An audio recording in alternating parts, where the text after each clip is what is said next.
I got some big news for Minnesota motorcyclists. Let's talk about it.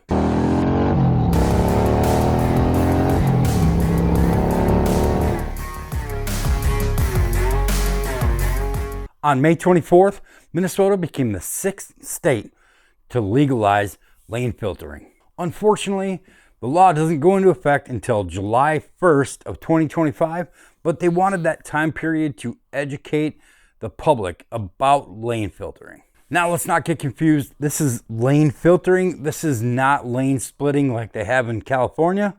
It's limited to 25 miles an hour and no more than 15 miles an hour faster than the traffic that you're filtering through. A great part about the bill was they added punishments for cagers that intentionally impede motorcyclists. Now, I don't know how they're going to enforce that. Now, whether you're for or against this, the data does show that lane filtering does reduce collisions. It does reduce the severity of injuries to those motorcyclists, especially concerning rear-end collisions. Now, AV8 of Minnesota, as well as others like the AMA, had lobbied for lane splitting here in Minnesota, but the politicians would only vote to pass lane splitting if we would give in to mandatory helmet laws. The success this time is attributed to a guy named Phil. I don't even want to butcher his last name, but he was an AMA member as well as a BMW MOA member who shared with legislators his story of being rear-ended on a motorcycle. Now, I know absolutely nothing about this story of Phil's, but I'm assuming it must be pretty traumatic to convince these legislators that changes like this needed to happen. Now, I do have two very personal comments I'd like to make about this subject. Do me a favor, join the AMA, join your local ABATE.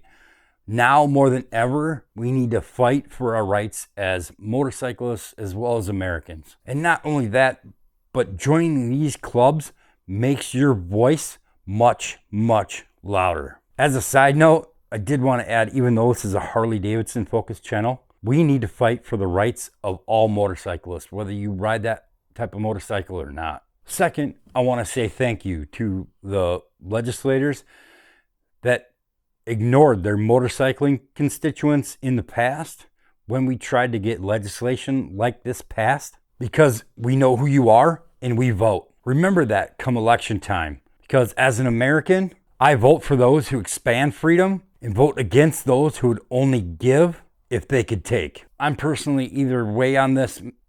I can see the downfalls, I can see the pluses. Personally, in my area, it's not really a huge metropolitan area, so there isn't a lot of congestion, but when there is, I can see this being a great tool to have in your arsenal. This might get a lot of people convinced that they need to ride a motorcycle in the summer. So maybe we'll see a growing population of motorcyclists here in Minnesota. Thanks for watching, guys.